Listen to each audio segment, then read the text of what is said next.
2014 के बाद से एक लोकसभा जहां पर बीजेपी लगातार जीत रही थी।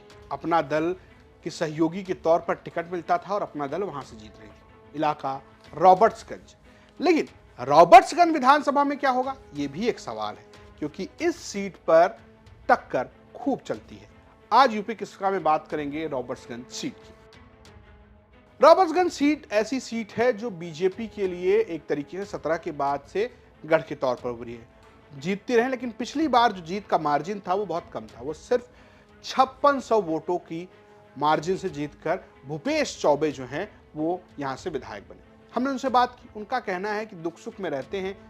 जो पार्टी का नारा है सबका साथ सबका विकास, वही काम करते हैं। तो इस बार भी हम इन्हीं मुद्दों के साथ चुनाव में जाएंगे। क्षेत्र में कार्य किया जा रहा है अपने विधानसभा रॉबर्ट्सगंज में, चाहे सड़कों का हो, चाहे सिंचाई को लेकर के हो, चाहे छोटी छोटी बंदियों बना करके हो, चाहे वह अपने वनाधिकार के पट्टे दिए जाने का हो, सबका आवास बनाने का हो, हर गांव में खेल का मैदान हो, हर ब्लॉक में मिनी स्टेडियम होगा, हर बच्चों को अच्छी शिक्षा मिले, उनका स्वास्थ्य ठीक रहे, इसके लिए व्यापक स्तर पे काम किए जा रहे हैं। रोजगार के लिए भी तमाम यहाँ पे निवेश भी अपने विधानसभा क्षेत्र में हुआ है, जिसमें पानी के माध्यम से बिजली बनाए जाएंगे। जो सरकार चल रही है सबका साथ सबका विकास और सबके विश्वास के आधार पर, यह भाव कि कोई नहीं होगा आहत, सबको मिलेगी राहत, इस आधार पर मैं लोगों के बीच में हूँ, उनके दुख सुख में हूँ। वहीं उनसे मात्र 5600 वोटों से हारने वाले अविनाश कुशवाहा का कहना है कि पिछली बार हमारे लोगों के वोट कटवा दिए गए, सरकार मिल गई, केंद्र में सरकार, राज्य में सरकार, पुलिस प्रशासन मिल गई, इस चक्कर में हम हार गए। लेकिन इस बार कोई गलती नहीं करेंगे, इस बार माहौल एकदम टाइट है। थोड़ा अंतर, एक बड़ा डिफरेंस बन गया। और अगर 2600 वोट मुझे और मिल गए होते तो ये हार जीत में बदल गई होती। चौकी, थाना, तहसील में, ब्लॉक में कोई काम ही जनता का नहीं हो रहा है। जनता त्रस्त आ चुकी है झूठे जुमलों से, झूठे वादों से, झूठे नारों से। जनता इस बार 2027 में भारतीय जनता पार्टी को सबक सिखाएगी। दोनों नेता अपने दावे कर रहे हैं, लेकिन क्या समीकरण है? समीकरण हम आपको समझाते हैं।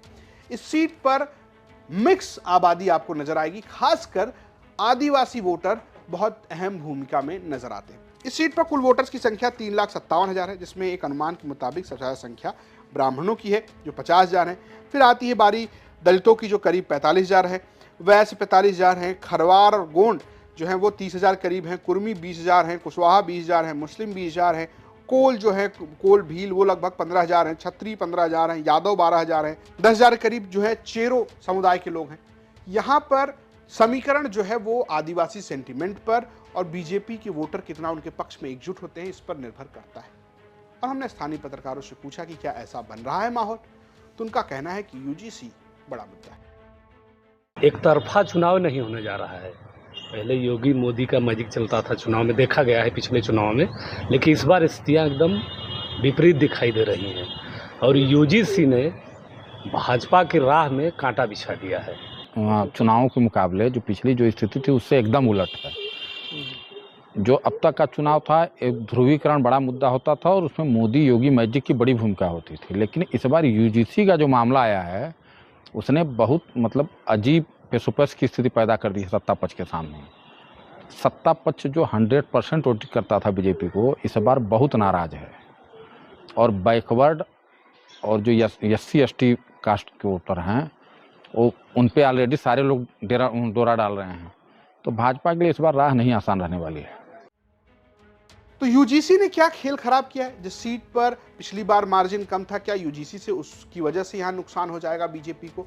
पत्रकार तो ये कह रहे हैं कि यूजीसी एक मुद्दा है जो कहीं ना कहीं बीजेपी को यहां पर चोट पहुंचाता नजर आ रहा है। रॉबर्ट्सगंज में आपको बता दें कि लोकसभा का चुनाव समाजवादी पार्टी जीत चुकी है। छोटे लाल खरवार जो हैं वो सांसद हैं और वो अपने गानों के लिए भी जाने जाते रहे हैं। तो ऐसे में एक कोशिश पीडीए की है, दूसरी तरफ कोशिश बीजेपी की कि अपने वोटरों को एकजुट रखा जाए। आपको क्या लगता है, परिणाम क्या होगा 27 में? हमें कमेंट बॉक्स में जरूर बताएं।